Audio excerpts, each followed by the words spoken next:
وبركاته.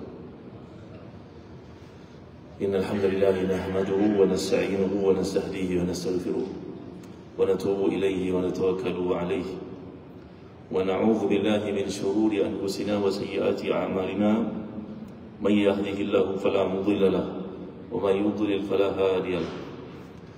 اللهم صل وسلم وبارك على محمد وعلى آل محمد كما صليت وسلمت وباركت على إبراهيم وعلى آل إبراهيم في العالمين إنك حميد مجيد. أما بعد. Hadis ke-42 42.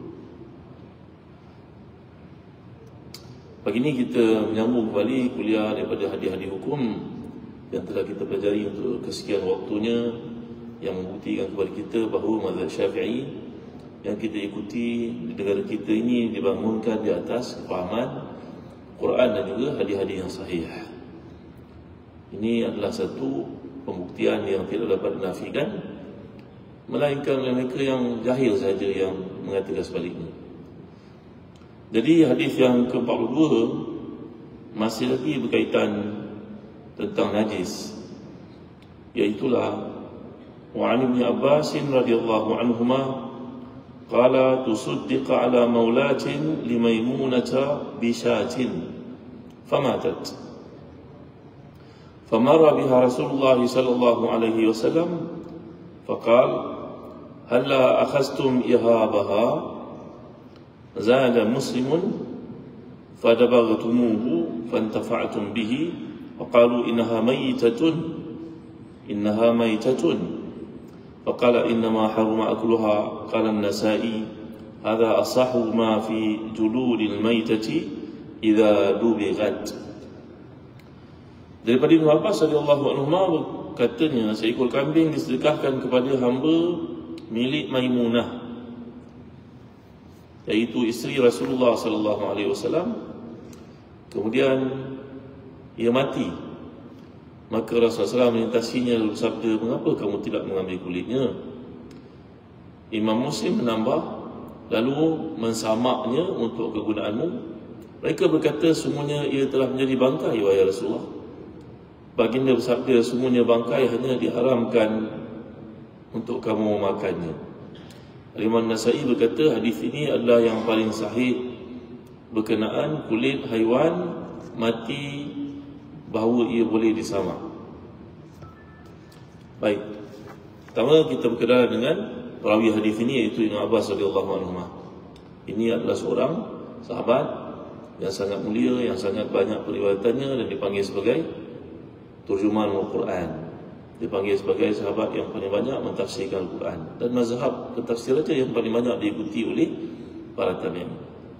Bahawa Ibn Abbas radhiyallahu anhu ini telah kita pelajari dari kecilnya amat meminati ilmu, dan waktu remajanya sangat banyak menuntut ilmu, dan sangat menghormati para sahabat yang senior macam Umar Khattab radhiyallahu anhu. Ibn Abbas ini sering dimasukkan dalam majlis-majlis penting perundingan para sahabat, terutama Umar Khattab radhiyallahu anhu pada zamannya. Sejak kecil lagi Sayyidina Umar memasukkan budak lelaki pemuda ini dalam program-program syura yang diketuai olehnya, sehingga para sahabat yang lain merasa cemburu dan bertanya kepada Sayyidina Umar radhiyallahu anhu, "Wahai Ibn Khattab, apa pasal budak kecil ini dimasukkan dalam meeting kita, padahal yang hadir di sini semuanya yang senior-senior. Kami juga memiliki anak seumpama umur dengannya. Apa kelebihannya?" Maka Sayyidina Umar ingin mereka tahu bahawa budak ini punya kedudukan di sisi Allah dan Rasulnya. Sayyidina Umar lantas bertanya kepada mereka tentang surah An-Nasr. Bismillahirrahmanirrahim. Idza jaa nasrullahi wal fath wa ra'aitan nas yadkhuluna fi dinillahi afwaja fasabbih bihamdi rabbika wastaghfir innahu kana tawwaba. Bagaimana mentafsirkan ayat ini? Maka para sahabat yang senior, yang ramai-ramai ini mentafsirkan bahawa Islam akan menang, orang masuk Islam berbondong-bondong, maka disuruh kita untuk beristighfar, bertasbih kepada Allah. Semua mentafsirkan demikian. Maka Sayyidina Umar Khattab radhiyallahu anhu bila telah berpuas hati mendengar penjelasan mereka, bahawa sebenarnya melihat secara zahir ayat, maka saya mahu bertanyalah kepada Ibn Abbas, wahai anak, apa pandanganmu terhadap ayat ini?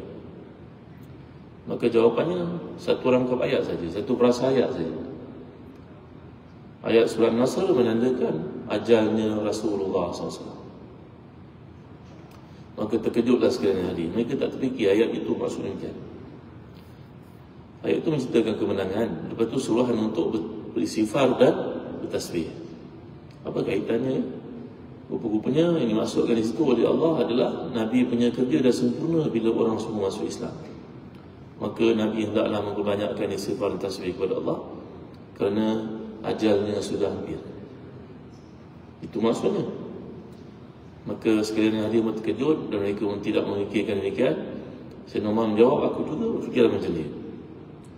Aku juga nampak ayat ini baru maksud yang sama. Barulah mereka sedar budak ini bukan calang-calang anak, bukan calang-calang pemuda. Fikirannya besar, mindaannya jauh. Dia mampu menyingkap benda yang manusia tidak boleh nak menguraikan. Betapa tidak Allah bin Abbas ni mendapat doa keberkatan Nabi SAW, iaitu Nabi mendoakannya dalam berbagai event.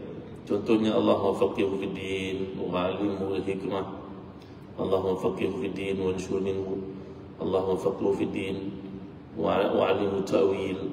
Ya Allah, ajarlah anak ini kebijaksanaan dan beri kepadanya kefahaman kepada Al-Quran, dan sebarkan Islam itu daripadanya. Maka kuliah-kuliah Abdullah bin Abbas ni paling ramai orang hadir. Ada beberapa orang Abdullah yang telah kita pelajari pada zaman Nabi. Abdullah bin Mas'ud ada, Abdullah bin Umar ada, Abdullah bin Amr ada, Abdullah bin Abbas ada, ramai Abdullah. Abdullah ni nama common. Ya, dan ayah Nabi pun nama Abdullah. Tapi Abdullah bin Abbas ni distinguish daripada sahabat-sahabat yang lain kerana keupayaannya untuk menyampaikan ilmu dengan cara yang berkesan. Majlisnya kadang-kadang orang ketawa, kadang-kadang orang menangis. Dia pandai mencari rentak dalam penyampaian ilmu. Berbeza daripada majlis Abdullah bin Umar, juga seorang sahabat yang unggul pada zaman itu, anak Sayyidina Umar. Majlis Abdullah bin Umar ni majlis yang disertai dengan tangisan selalunya, serius. Hadir ke majlis Abdullah bin Umar ni macam hadir majlis kenduri kematian. Tapi majlis Abdullah bin Abbas adalah majlis yang anak muridnya suka-suka dengan dia, pandai menarik perhatian. Ini adalah salah satu daripada mukjizat Nabi SAW mendoakan untuk Abdullah bin Abbas. Abdullah bin Abbas ni pada hari tuanya memilih untuk tinggal di Taif dan wafat di situ. Kerana bagi beliau duduk di Madinah ataupun di Mekah bukan saja berpotensi untuk dapat pahala, malah berpotensi untuk mengumpul dosa. Kerana tempat-tempat itu bukan pahala saja dilipat gandakan, dosa pun boleh dilipat ganda. Buktinya Allah menyatakan dalam surah Al-Hajj, "Wa may yurid fihi bi ilhadin nuzighu min azabin alim." Sesiapa yang terlintas sahaja dalam hatinya untuk melakukan dosa, maka dia akan kena seksa yang pedih oleh Allah. Ayat itu berkaitan kelebihan Mekah. Kalau tempat lain kita berniat nak buat satu kejahatan, belum melakukannya tidak dikira dosa, sampailah melakukannya. Tetapi kalau di Mekah berniat saja nak buat jahat, terus berdosa. Itu khususiah Mekah dan Madinah sebenarnya. Maka Abdullah bin Abbas memilih untuk tinggal di Taif. Dan pada hari tuanya, sekitar usia 70-an, 80-an, beliau diuji Allah, buta matanya. Barangkali kerana kuat tangisannya pada waktu malam. Dan muka orang sepertinya itu ada seperti lurah di wajahnya, kesan tangisan kepada Allah SWT. Allah bin Abbas radhiyallahu anhu. Ya, dalam hadis mengatakan sesiapa yang diuji dengan kedua matanya menjadi buta, dia bersabar baginya syurga. Allah bin Abbas menjadi buta matanya pada hari tua. Ya, ujian Allah untuknya.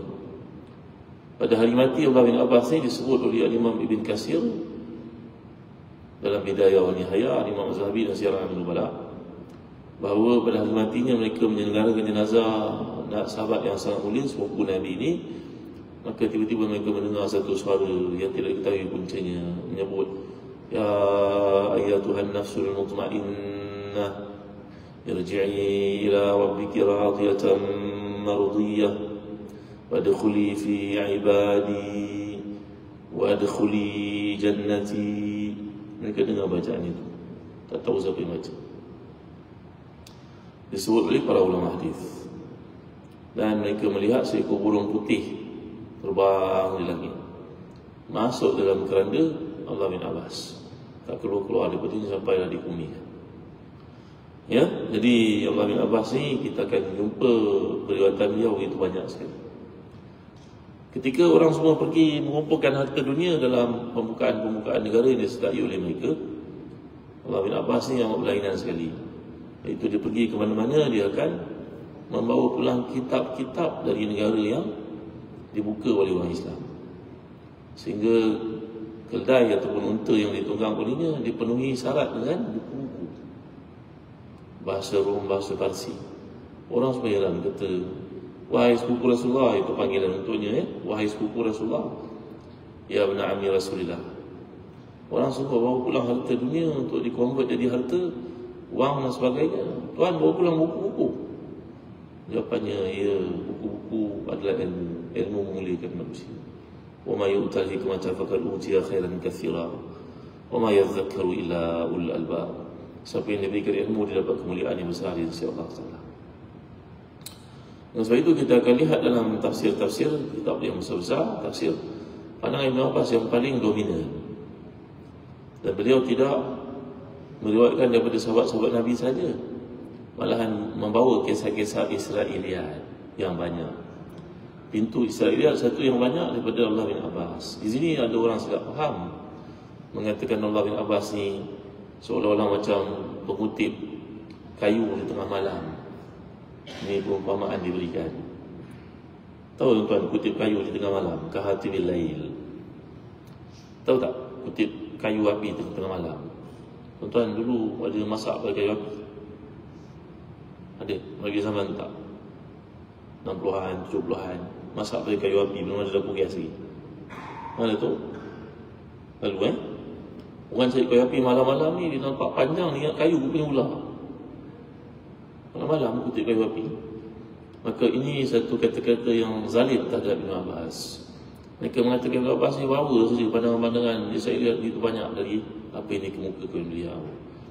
Sebenarnya ini pandangan zalim terhadap beliau, kerana Ibn Abbas membawa pandangan-pandangan Israiliyat bertujuan untuk mengukuhkan bahawa Nabi adalah seorang penerus kepada agenda kenabian yang Allah utuskan kepada manusia. Maka kisah-kisah yang beliau muatkan dalam pandangan-pandangannya dan menyokong Nabi-Nabi itu kesaksian dengan Nabi Muhammad SAW. Tapi kalau orang tak perasan, dia akan lihat banyaknya pandangan Ibn Abbas ni tentang Israiliyat. Sebenarnya para ulama mengutip pandangan Israiliyat bertujuan untuk menunjukkan kepada kita bahawa semua agama ni membawa kepada Allah SWT dan Nabi adalah penutupnya, Muhammad SAW. Tujuannya. Tapi kalau kita baca sekerat-sekerat, tak baca sampai habis, tak jumpa rumusan beliau di hujung tak ada pandangan yang dibawanya, itu jadi masalahnya. Baik, jadi Abdullah bin Abbas radhiyallahu anhu ni, seperti yang kita gambarkan tadi, seorang yang tekun untuk ilmu dan begitu rapat dengan sahabat-sahabat yang besar seperti Abu Bakar, Umar. Dia berkata, aku menuruti Sayyidina Umar ni berbelas tahun, tapi aku tak berani nak bertanya kepadanya kerana kehebatannya. Sayyidina Umar ni seorang yang hebat, zu haibatin, mahib. Ibn Abbas bercerita, walaupun Sayyidina Umar sayang kepadanya, sentiasa melibatkan beliau dalam program-program yang penting, berfikir dan sebagainya, tapi aku takut nak tanya Sayyidina Umar kerana Sayyidina Umar ni seorang yang hebat ni. Rupanya, kesalehannya. Kita kadang-kadang kita jumpa orang-orang alim dan saleh, kita rasa macam tu terhadap mereka. Kerana orang ni punya hubungan yang rapat dengan Allah. Kita merasa ada aura lah orang kata. Maka Abdullah bin Abbas berkata, aku duduk dengan Sayyidina Umar ni berbelas tahun sebelum sampai beliau wafat, tapi aku tak berani nak tanya kepada dia. Sehinggalah aku mendengar penjelasan itu daripada beliau. Contohnya ketika turun surah Al-Mujadalah ataupun Al-Mujadilah, dibaca dulu betul lah. Kisah seorang perempuan bernama Khawlah binti Sa'labah yang telah pun bertanya kepada Rasulullah tentang hukum zihar. Zihar, nanti kita jumpa bab zihar. Zihar ni berarti seorang perempuan disamakan oleh suaminya dengan keluarga lelaki itu. Orang Arab dulu kalau dia nak menceraikan isinya, maka dia akan menyamakan isinya dengan maknya, dengan kakaknya, dengan adiknya, dengan makciknya, golongan wanita yang haram dikahwini olehnya. Ini dipanggil zihar. Bahasa Melayu tak berlaku gitulah. Zihar ni datang perkataan zahar. Zahrun maknanya belakang. Jadi seorang lelaki menyamakan belakang isinya dengan belakang ibunya. Maknanya dia nak mengharamkan wanita itu, dia nak menceraikannya, dia menggunakan bahasa kiasan macam tu. Contohnya dia kata, kamu haram ke atasku macam ibu aku haram ke atasku. Na'udzubillah, lah berkata semikian dengan maksud untuk menceraikan. Contoh. Maka sahabat Muhammad Aus bin Samit ini telah berkata kepada isinya Khawlah binti Sa'labah, masa itu Islam belum menggunakan hukum zihar lagi. Maka akhirnya bila perkara itu dikatakan kepada isinya pun resah. Isinya pergi kepada Rasulullah dan bertanya, wahai Rasulullah, suami saya menyamakan saya dengan belakang maknya. Apa hukumnya dalam Islam, wahai Rasulullah? Rasulullah tidak tahu nak jawab kerana belum ada wahyu lagi. Rasulullah kata, pulanglah dahulu sehingga wahyu turun. Sehingga Allah mengurangkan ayat, kada sami Allahu qaulati tujadiluka fi zawjiha wa tashtaki ila Allah wallahu yas'u tahawurakuma. Turun ayat daripada surah Mujadalah yang awal-awal itu menjelaskan hukum zihar. Ini peruntukan hukumannya, begini. Maka yang berlaku itu kepada Khawlah binti Sa'labah. Maka Ibn Abbas berkata, aku nak tanya kepada Sayyidina Umar tentang siapakah perempuan maksudkan itu. Aku dengar-dengar, aku nak tanya dengan dia kerana Sayyidina Umar ni ada 23 tempat daripada Al-Quran turun ayat seperti mana yang beliau minta kepada Rasulullah SAW. Sayyidina Umar ni manusia yang hebat. Bersihnya dan jernihnya sanubari beliau sampai banyak ayat Quran turun, setengah mengatakan 23 tempat, setengah mengatakan belasan. Ayat yang turun itu menyetujui Umar. Bukanlah Allah ikut Umar, tetapi Umar ni dia firasat dia bersih. Sebelum Quran turun lagi dia sudah berpandangan begitu. Di sisi Allah memang itu hukumnya, tapi kan Quran turun mengikut peringkat. Tapi Sayyidina Umar telah mendahului turunnya ayat itu untuk mengatakan, Rasulullah, kenapa tidak begini, kenapa masih begini? Ada 23 tempat daripada Al-Quran. Maka aku nak tanyalah kepada Umar ni, tapi aku tidak bertanya kepadanya belasan tahun. Aku takut tengok dia, hebatnya pribadi beliau itu. Jadi banyaklah cerita Abdullah bin Abbas yang hebat-hebat, berguru daripada manusia hebat. Dan antara gurunya yang paling besar adalah Rasulullah SAW. Jadi Abdullah bin Abbas ni pada ketika umat Islam diduga dengan adanya puak Khawarij. Khawarij ni satu kumpulan yang asalnya menyokong Sayyidina Ali. Kemudian mereka keluar daripada sokongan Sayyidina Ali, namanya Khawarij. Mentang Sayyidina Ali, lalu mengatakan semua sahabat-sahabat ni sesat. Maka datang seorang ketua mereka bernama Nafi' bin Al-Azraq. Dia seorang ketua daripada kabilah atau kumpulan Khawarij. Maka dia bertanya kepada Abdullah bin Abbas beratus-ratus masalah daripada Al-Quran. Kenapa ayat sebut begini? Ni orang Arab tak guna pun perkataan ni. Maka Ibn Abbas mendatangkannya secara spontan, memberi jawapan. Orang Arab gunakan. Contohnya ayat Quran mengatakan farazin kaswarah, lari daripada singa. Orang tak sebut kaswarah, orang sebut asad. Maka Abdullah bin Abbas mendatangkan bukti daripada syair-syair lama membuktikan perkataan itu ada dalam penggunaan orang Arab secara spontan. Hebatnya ingatan Abdullah bin Abbas. Kalau didengar seorang itu berkata 1000 rangkap syair, sekali dengar jadi ingat semua sekali. Ingatan yang sangat luar biasa Abdullah bin Abbas ni, Dan umat Islam mempunyai jutaan orang seperti itu, yang bila dengar satu benda dia boleh ingat komplit. Contoh ni Ibn Sina yang tuan-tuan kenal, namun itu menghafal Quran pada satu malam. Tuan dia boleh kata sekalian. Allah beri pada mereka ingatan yang sangat luar biasa. Allah memuliakan umat Islam dengan adanya penghafaz bukan saja Quran, penghafaz hadis yang begitu banyak sekali. Baik, jadi Allah bin Abbas ini berkata, seekor kambing telah disedekahkan kepada hamba milik Maimunah. Siapakah Maimunah? Maimunah isteri Rasulullah SAW. Nama asalnya Barrah. Maimunah adalah isteri Nabi yang terakhir baginda kahwini, iaitu 3 tahun sebelum baginda SAW wafat. Kanat ma'rufatan bisadaqati wassilati.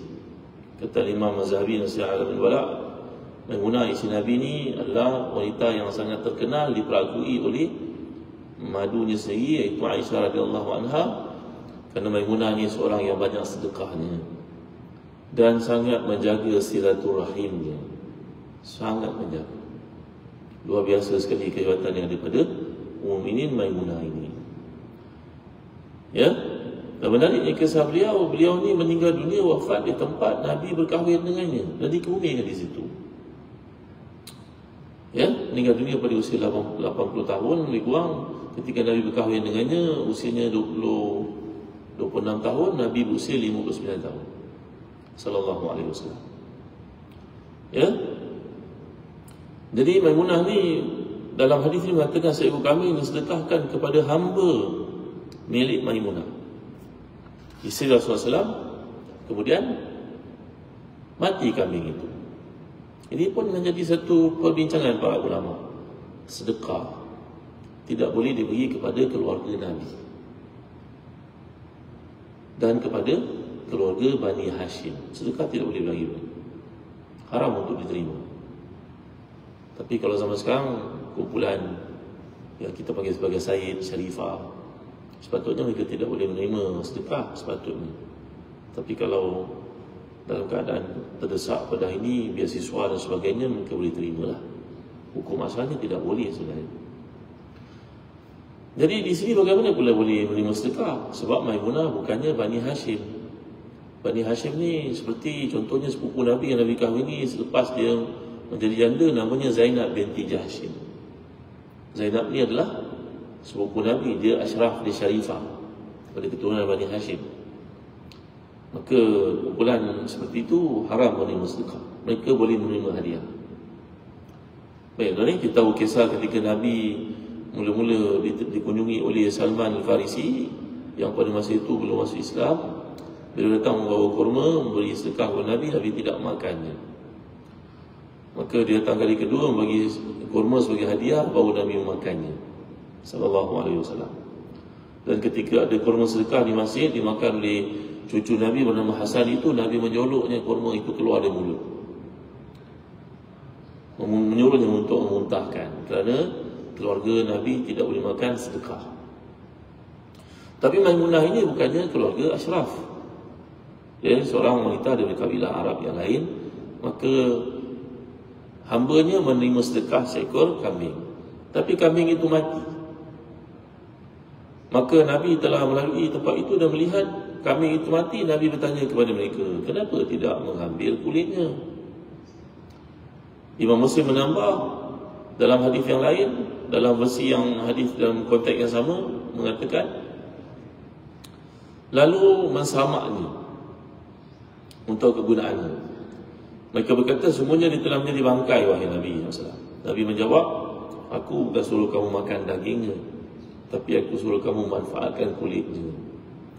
Kerana di negara mereka, kulit ini sangat berguna untuk jadikan pakaian contoh. Kalau sejuk di Madinah memang amat sejuk lah. Maka kulit binatang yang halal dimakan dagingnya, halal untuk digunakan sebagai diambil manfaat daripadanya walaupun dia telah mati. Ya, tapi kalau binatang itu haram daripada awal lagi, seperti anjing dan juga babi, maka tidak akan suci walaupun diambil kulitnya selepas dia mati. Hidup ke mati ke, hidup pun tak boleh ambil lah. Mati tidak boleh dimanfaatkan langsung, kerana binatang itu memang haram dimakan daging.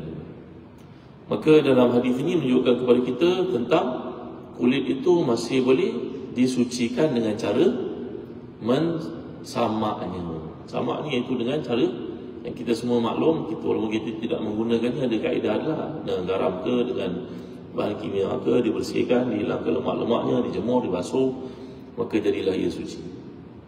Hadis ini juga menunjukkan kepada kita berkenaan pentingnya idea untuk recycle. Betul ke bukan? Recycle kan? Bagusnya jangan membiarkan benda itu terbuang begitu saja, dimanfaatkan.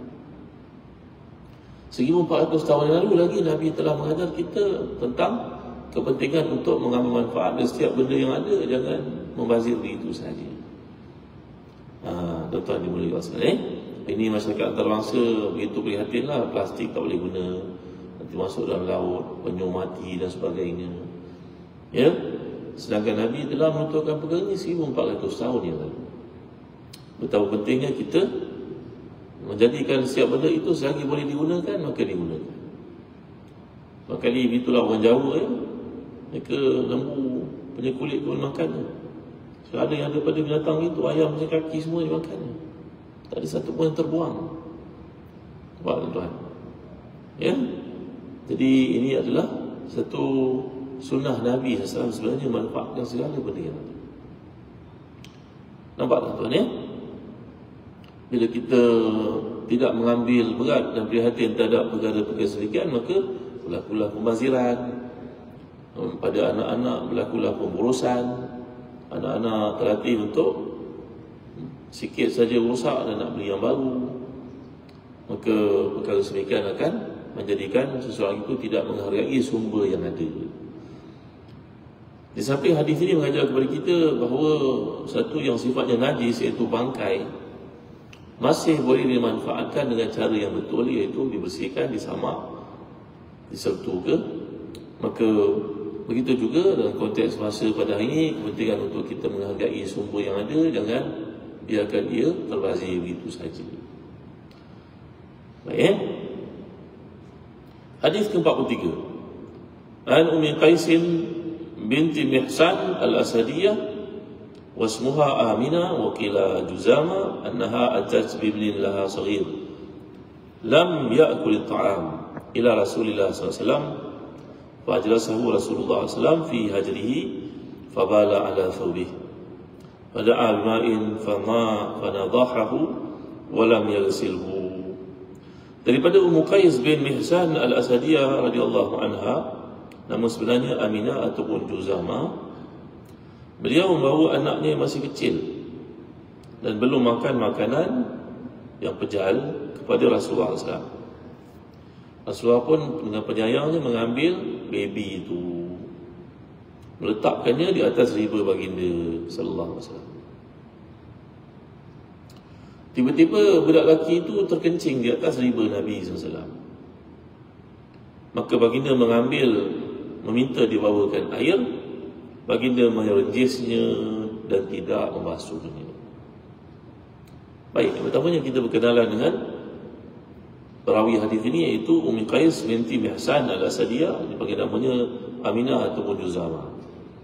Beliau ni adalah saudara perempuan kepada seorang sahabat yang terkenal, namanya Mukashah bin Mihsan radhiyallahu anhu. Orang Melayu selalu sebut doa Mukashah. Tahu doa Mukashah? Doa yang menyatakan kalau letak dalam doa itu dalam rumah tak terbakar, dalam kapal tak tenggelam, letak kat premis perniagaan besok maju, perniagaan itu. Tuan-tuan, adik cerita itu cerita palsu, cerita tidak benar. Tapi orang Melayu sukalah menggunakan doa Mukashah tu. Tuan-tuan, salah seorang daripada yang mempercayainya, dinasihatkan tuan-tuan jangan percayalah, sebab itu cerita palsu. Mukashah lah seorang sahabat Nabi yang lebih terkenal daripada yang sedang kita bincangkan ini. Mukashah ni terlibat dengan banyak peperangan bersama dengan Nabi. Dia seorang sahabat. Ya, kita cerita tentang adiknya, kita cerita abangnya, Mukashah bin Mihsan.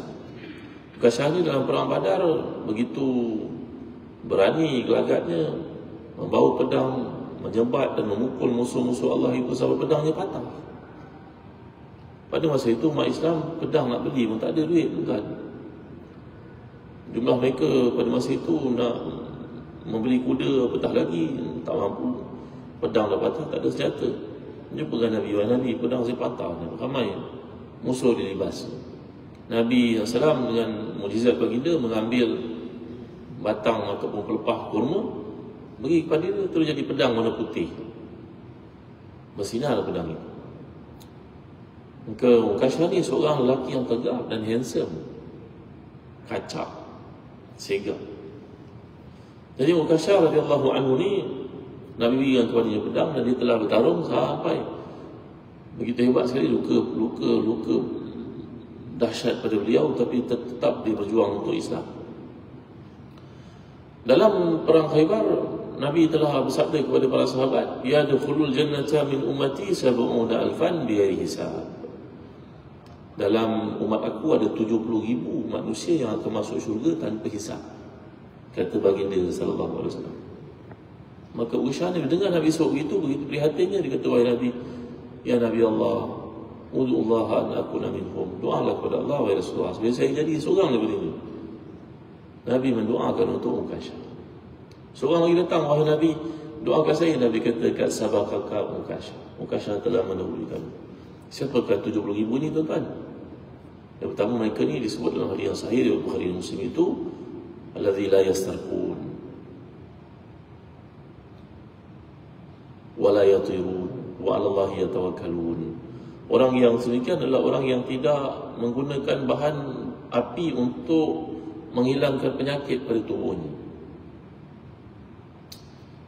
Maksudnya tuan, maksud hadis ini amat syubhat, amat susah untuk faham. Tapi selepas melihat banyak kitab syarah hadis, maksudnya orang yang mengambil langkah perubatan, merasakan perubatan itu yang merawat dirinya. Mungkin pada ini ada orang diuji Allah dengan penyakit-penyakit yang berat, dia kena radioterapi. Maka dia merasakan terapi itu yang menghilangkan penyakitnya. Sepatutnya tidak begitu. Sepatutnya dia merasakan Allah yang menyembuhkan dia. Dia kena yakin Allah menyembuhkan, itu usaha saja. Sekecil Panadol yang kita makan tu ketika pening, dengan harapan boleh sembuh dengan izin Allah, bukan buat itu yang menyembuhkan. Sebaliknya kalau orang berfikir mengatakan pergi ke doktor tu bagus, amal wasiat, itu tak boleh, tuan.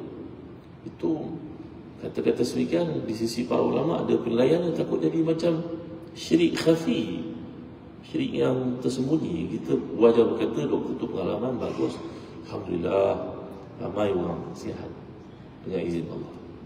Kena lapik kata-kata kita. Jadi manusia ni ramai yang mengatakan satu perkara penyebabnya adalah manusia dilupa pada Allah. Maka orang yang menjadikan Allah adalah penyebab utama dalam segala perkara berkaitan kesihatan dan sebagainya, orang ni mempunyai peluang besar untuk masuk syurga tanpa hisab. Yang pertama. Yang kedua, orang yang bila dia merawat dirinya, dia tidak menceritakan pada orang lain. Dia timpa penyakit, dia begitu, begini, diam. Memanglah kita tak menafikan kalau kita bekerja dengan organisasi, kalau dia timpa penyakit, kita kena declare, betul lah. Declare dengan tujuan supaya orang maklum. Bukan kita cerita dengan semua orang. Bila kita cerita dengan semua orang, tandanya kita tidak redha. Itu perkara ini. Jadi bila kita ada masalah-masalah tentu, kita cerita pada orang yang betul. Tak boleh kita cerita dekat media sosial kita, masalah keluarga, masalah itu, masalah ini. Ya, cerita pada orang yang betul. Betul? Macam tu, Yang ketiga adalah orang yang tidak menganggap adanya kesialan. Wala yatirun. Orang Arab dulu mereka ni bela burung. Kalau dia nak buat urusan besar, dia lepaskan burung itu, tayar dia panggil. Tayaran ababil, burung ababil dalam surah Al-Quran kita baca. Dia lepaskan burung tu. Kalau burung tu terbang belah kanan, baiklah tu alamatnya.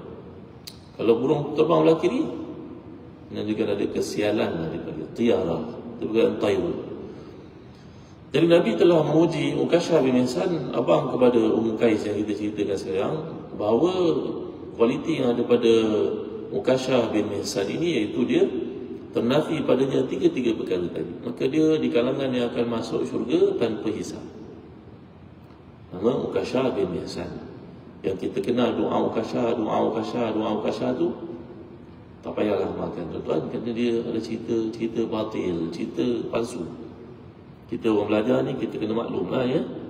Kalau orang tak belajar kat luar tu, kita tak boleh nak kata apa lah. Kerana para ulama macam Syekh Husamuddin dalam bukunya, fatwanya berkata itu batil, tidak ada.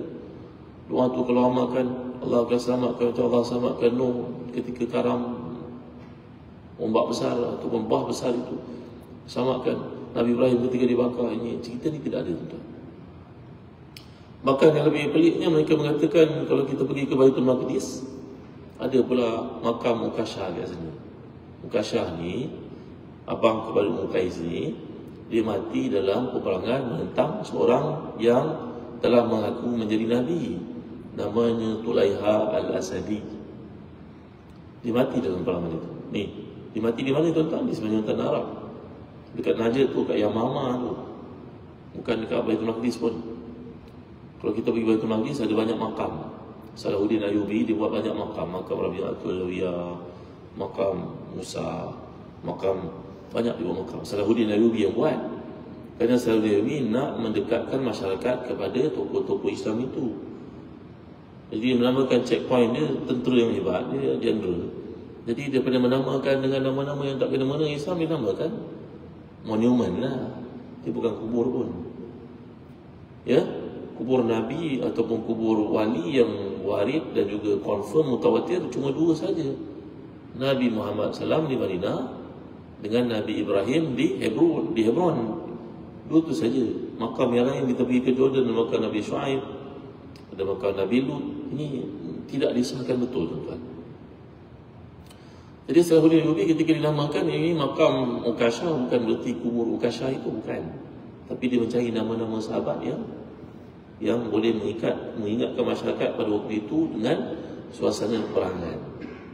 Itu strategi Salahuddin Ayyubi. Kalau kita pergi ke Baitul Maqdis, ada beratus-ratus makam, tapi bukan makam yang betul, tuan-tuan.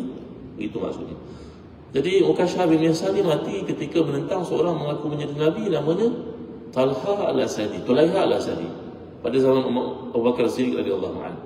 Tapi yang menariknya, saja saya cerita pada tuan-tuan lah, Tulaiha yang mengaku menjadi Nabi ini akhirnya masuk Islam dari semula. Dia Islam, murtad, masuk Islam balik.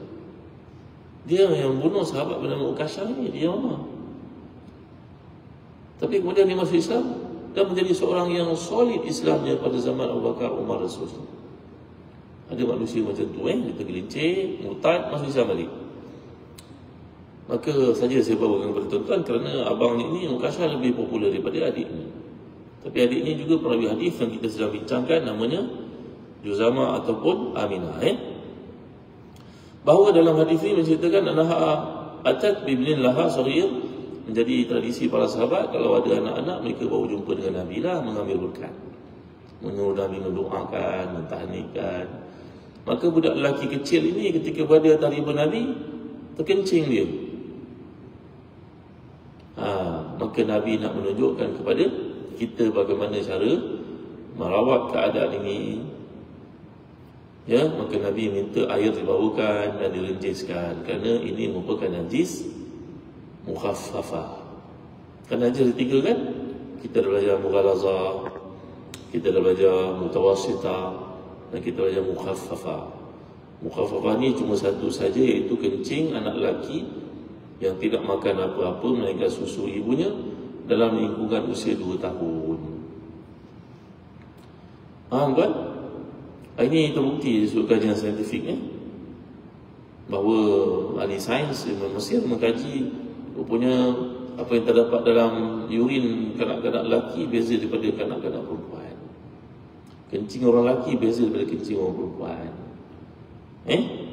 Jadi ini adalah satu perkara bersifat ta'abudi. Ta'abudi ni berarti Allah mengajar kepada kita sedemikian, kita amalkan je lah. Kalau orang mengkaji dan mendapati komponen ataupun konten dalam air kencing itu ada perbezaannya, itu satu pembuktian dari sains lah. Tapi sebagai umat Islam, kita sami'na wa ata'na. Keringanan yang diberikan dalam konteks air kencing kanak-kanak lelaki yang usia kurang dari 2 tahun yang tidak makan apa-apa melainkan susu ibunya. Baik. Jadi dalam hadis ini Nabi telah buat apa? Fada'a bima'in fanadhahu wa lam yarisuhu.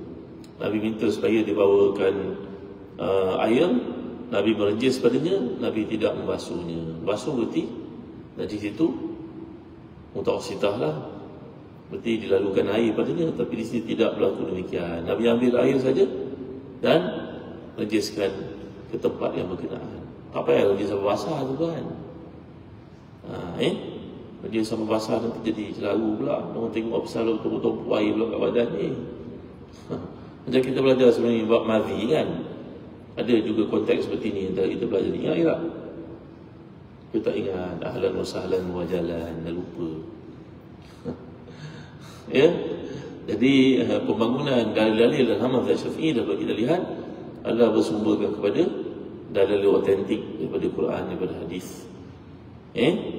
Jadi kemudahan dalam beribadah yang direncanakan, diberikan oleh Allah sebagai satu rukhsah, ada sebab-sebab musababnya yang dipanggil sebagai ulama dari sudut illah, hukum, hikmah dan sebagainya, iaitu perkara lain yang dibincang oleh para ulama. Wallahu a'lam, sallallahu ala sayyidina Muhammad wa ala alihi wa sahbihi wa baraka wa sallam, walhamdulillahi rabbil alamin. اللهم اغفر لنا ذنوبنا ولوالدينا وارحمهم كما ربنا صغارا ولجميع مشايخنا ولجميع اصحاب الحقوق علينا من المسلمين والمسلمات المؤمنين والمؤمنات برحمتك يا ارحم الراحمين. ربنا لا تزغ قلوبنا بعد إذ هديتنا وهب لنا من لدنك رحمة إنك أنت الوهاب. ربنا آتنا في الدنيا حسنة وفي الآخرة حسنة وقنا عذاب النار. وصلى الله على سيدنا محمد وعلى آله وصحبه وبارك وسلم. الحمد لله رب العالمين.